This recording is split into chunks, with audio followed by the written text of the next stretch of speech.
کیا ایمان والوں کے لیے وہ وقت نہیں آیا کہ ان کے دل اللہ کے ذکر سے لرز اٹھے؟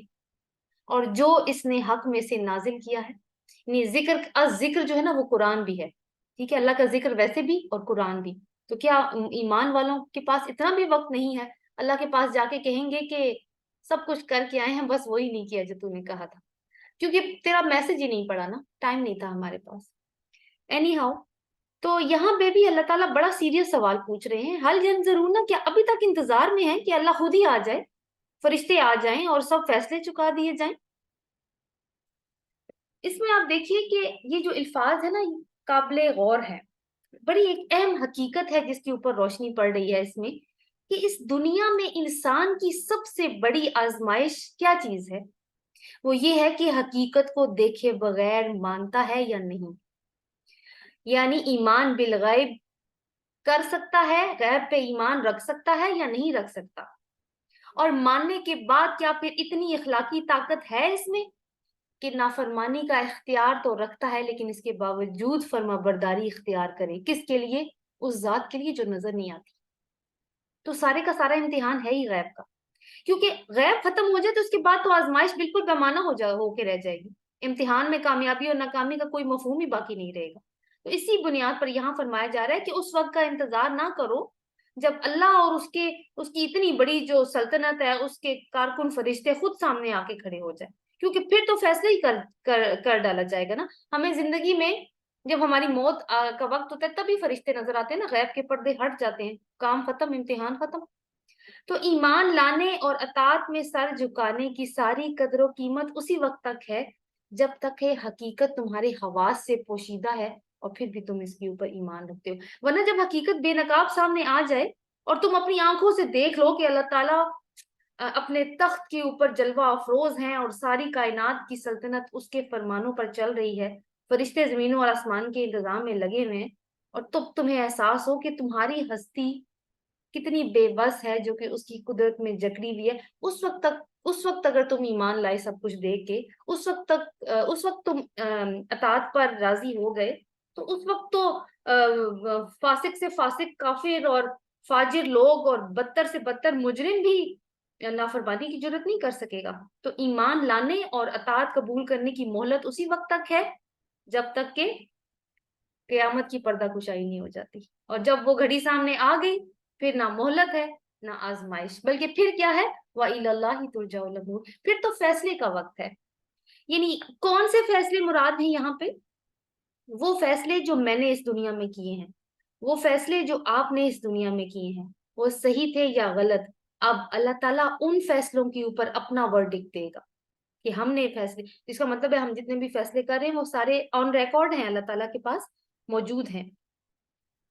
اگلی آیت دیکھیے، سل بنی اسرائیل، پوچھ لیجئے بنی اسرائیل سے، اور بنی اسرائیل کو ہم بڑے اچھے طریقے سے اب جان گئے ہیں، کم آتیناہم من آیت بینہ، کتنی ہی ہم نے انہیں واضح نشانیاں دیں، وَمَن يُبَدِّلْ نِعْمَةَ اللَّهِ مِن بَعْدِ مَا جَاءَتْ، تو جو کوئی اللہ کی نعمت کو بدل دے گا بعد اس کے کہ وہ اس کے پاس آ جائے، فَإِنَّ اللَّهَ شَدِيدُ الْعِقَابِ، تو بے شک اللہ تعالیٰ سخت ہے سزا دینے میں۔ اب یہاں پہ دیکھیے کہ سوال جو ہے نا، اللہ تعالیٰ نے کہا بنی اسرائیل سے سوال پوچھ لیجئے نا، بنی اسرائیل سے ہی کیوں؟ بنی اسرائیل کا انتخاب کیوں کیا گیا؟ اس کا انتخاب نا دو ریزن کی وجہ سے کیا گیا ہے۔ ایک تو یہ کہ ویسے تو بہت سارے آثار ان کے سامنے موجود تھے، جیسے عاد و سمود کی بستیاں، لوط علیہ السلام کی بھی جو تباہ شدہ بستیاں تھیں وہ ان کے سامنے موجود تھی، لیکن کھنڈرات کی بنسبت ایک جیتی جاگتی قوم زیادہ بہتر سامان عبرت بنا سکتی ہے کسی کے لیے۔ دوسری بات یہ ہے کہ بنی اسرائیل وہ قوم تھی جس کو اللہ تعالیٰ نے کتاب دی تھی، نبوت دی تھی، اور دنیا کی امامت کا کام ان کے سپورٹ کیا تھا، لیکن اس نے کیا کیا کہ اس نے دنیا پرستی میں یہ پڑ گئے، اور یہ یعنی اتنی نعمتوں کے باوجود دنیا پرستی میں پڑھ کر انہوں نے اپنے آپ کو اتنے بڑے اعزاز سے محروم کر دیا، کیونکہ ان کی ترجیحات میں دین تھا ہی نہیں، دین ان کی ترجیحات میں شامل نہیں تھا، وہ سائیڈ لائن ہو گیا تھا۔ لہٰذا اب کیا ہے کہ وہ قوم جو ان کے بعد منصب امامت پر معمور ہوئی ہے، کون سی قوم ہے وہ؟ یہ امت محمدی، امت وسطا. تو اس کو اگر ایک بہترین سبق کسی کے انجام سے مل سکتا ہے نا، تو وہ کس سے مل سکتا ہے؟ وہ اسی قوم سے مل سکتا ہے جو بنی اسرائیل ہے. اسی لیے بنی اسرائیل کا ذکر آیا. تو انہوں نے اپنی، اللہ تعالیٰ نے ان کو جو نعمت دی تھی، امامت دی تھی، نبوت دی تھی، علم دیا تھا، بادشاہت دی تھی، اس کو بدل دیا انہوں نے ناشکری کی وجہ سے اپنی. تو اللہ تعالیٰ تو، اب کوئی ایسا کرتا ہے، دیکھیے زبردستی تو ہے نہیں، چوائس کی تو آزادی ہے ہر ایک کو، تو اللہ تعالیٰ تو پھر سزا دینے میں بہت زیادہ سخت ہے. زینا للذین کفروا الحیات الدنیا، مزین کر دی گئی ان کے لیے جنہوں نے کفر کیا دنیا کی زندگی، یعنی کافروں کے لیے دنیا کی زندگی مزین کر دی گئی. وَيَسْخَرُونَ مِنَ الَّذِينَ آمَنُوا، اور وہ مذاق اڑاتے ہیں ان کا جو ایمان لائے. وَالَّذِينَ اتَّقَوْا فَوْقَهُمْ يَوْمَ الْقِيَامَةِ، اور وہ جنہوں نے تقوی اختیار کیا قیامت کے دن ان سے اوپر ہوں گے. وَاللَّهُ يَرْزُقُ مَن يَشَاءُ بِغَيْرِ حساب، اور اللہ رزق دیتا ہے جسے چاہتا ہے بغیر حساب کے. تو ایمان والوں کے لیے بڑا بھرپور ریمائنڈر آ رہا ہے اس کے اندر. زینا، آپ دیکھیے کہ یعنی خوبصورت بنا دینا، مزین کر دینا، ٹھیک ہے. زینا للذین کفروا حیات الدنیا، کہ کافروں کے لیے دنیا کی زندگی کو خوبصورت بنا دیا گیا ہے، کول بنا دیا گیا ہے، ٹھیک ہے، دنیا کی زندگی کو. اب یہ جو ہے نا، اگر ہم دیکھیں کہ دنیا کی زندگی کیا چیز ہے، دیکھیے ایک چیز ہے عالم. عالم میں کیا چیزیں شامل ہیں؟ جیسے کہ سمندر، دریا، پہاڑ، درخت، آسمان، مختلف مخلوقات، ہم بھی اس میں شامل ہیں. ہم سب کیا ہے؟ ایک عالم میں رہتے ہیں. لیکن دنیا کا مطلب ہے قریب کی چیز، ادنا سے ہے. یہ ادنا اور اقصا یہ ایک دوسرے کے اپوزٹ آتے ہیں. ادنا سے دنیا ہے، دنیا ہے قریب کی زندگی. یعنی ہم سب کی دنیا ایک دوسرے سے الگ الگ ہے. میرا شوہر، میرے بچے، میرا گھر، میری گاڑی، میرا کریئر، میرے رشتہ دار، دوست، یہ سب میری دنیا میں شامل ہے. جو ہو سکتا ہے آپ کی دنیا سے الگ ہو سکتا ہے آپ کی دنیا میں اس سے تھوڑی زیادہ چیزیں ہوں یا میں بھی کم ہوں. تو ہر ایک کی ہم میں سے نا دنیا الگ الگ ہے. تو ہم الگ الگ دنیا میں رہنے کے باوجود ایک عالم میں جی رہے ہوتے ہیں. تو عالم تو اللہ تعالیٰ نے بڑا ہی خوبصورت بنایا ہے، مگر وہ تو ساری مخلوقات کے لیے. لیکن دنیا کی زندگی خاص طور پر کافروں کے لیے خوبصورت بنا دی گئی ہے. ہمیں بھی دیکھیں، ہم جو مسلمان ہیں، ہم اگر فیملی لائف جی رہے ہیں یا وقت گزارے اپنے بچوں میں یا ٹریول کر رہے ہیں، دوستوں کے درمیان میں کچھ انجوائمنٹ کی ایکٹیویٹی ہو رہی ہے، کھیل کود ہو رہا ہے، مذاق ہنسی ہو رہی ہے، بڑی خوبصورتی نظر آتی ہے ہمیں ان چیزوں میں. لیکن اللہ تعالیٰ کیا فرما رہے ہیں کہ یہ خوبصورتی میں نے کافروں کے لیے بنائی ہے. اصل خوبصورتی تو تم نے دیکھی ہی نہیں، وہ تمہیں بعد میں ملے گی. لیکن کافروں کے لیے وہ خوبصورتی، یعنی کون سی خوبصورتی؟ جنت نہیں ہے کافروں کے لیے. کیونکہ ایک بڑی خوبصورت حدیث ہے، رسول اللہ صلی اللہ علیہ وسلم نے فرمایا تھا کہ الدنیا سجن المومن و جنت الکافر، دنیا مومن کے لیے جیل ہے اور کافر کے لیے جنت ہے. دیکھیں مسلمانوں پر نا حرام کاموں کی ریسٹرکشنز ہیں، اور وہ سارے حرام کام بڑے خوبصورت دکھائی دیتے ہیں. مگر کافروں کے لیے ہر چیز حلال ہے، وہ جیسے چاہتے ہیں اپنی زندگی جیتے ہیں، ہر حرام ان کے لیے تو حلال ہے. اس کی آن دا ٹاپ آف دیٹ وہ کرتے کیا ہے؟ وہ یسخرون من الذین آمنوا، وہ مذاق اڑاتے ہیں ان لوگوں کا جو ایمان لائے. یہ کافر مسلمانوں کا مذاق اڑاتے ہیں. ہائے بیچارے، اپنی پسند کا ڈریس بھی نہیں پہن سکتے نا، دیکھ نہیں سکتے، جو چاہتا ہے نا ان کا دل وہ دیکھ نہیں سکتے. انٹرنیٹ پہ کتنی کتنی چیزیں آ رہی ہوتی ہیں لیکن بیچارے دیکھ نہیں سکتے. کھا نہیں سکتے جو چاہتے ہیں، نماز کی پابندی الگ ہے، ہر طرح کی بات نہیں نکال سکتے اپنی زبان سے، روزوں کی پابندی ہے. عورتیں بیچاری وہ تو شدید اپریشن میں جی رہی ہیں. سارے کا ہر ایک کو حجاب کرنا پڑتا ہے، کور کرنے پہ مجبور ہیں، خوبصورت ڈریسز نہیں پہن سکتی، ایکسپوز نہیں کر سکتی.